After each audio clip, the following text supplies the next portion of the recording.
আগামী কয়েকদিনের মধ্যেই মাদকদ্রব্য নিয়ন্ত্রণ ও প্রতিরোধে কঠোর আইন পাশ করা হবে বলে জানিয়েছেন স্বরাষ্ট্রমন্ত্রী সালাউদ্দিন আহমদ। বৃহস্পতিবার সচিবালয়ে মাদকদ্রব্য অপব্যবহার ও অবৈধ পাচার বিরোধী আন্তর্জাতিক দিবস উপলক্ষে সংবাদ সম্মেলনে এ কথা বলেন তিনি।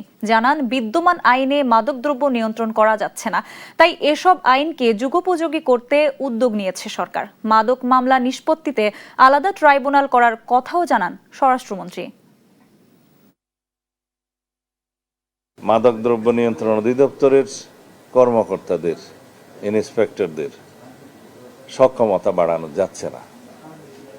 আপনারা হয়তো জানেন, মাদকদ্রব্যের ব্যবসায়ী, চোরা কারবারি যারা করে তাদের সশস্ত্র গ্রুপ আছে, কিন্তু আমাদের মাদকদ্রব্য নিয়ন্ত্রণ অধিদপ্তরের কর্মকর্তাদের, যারা ইন্সপেক্টর, যারা অপারেশন করতে যায়, অভিযান চালায়, তাদের কাছে কোনো অস্ত্র নাই।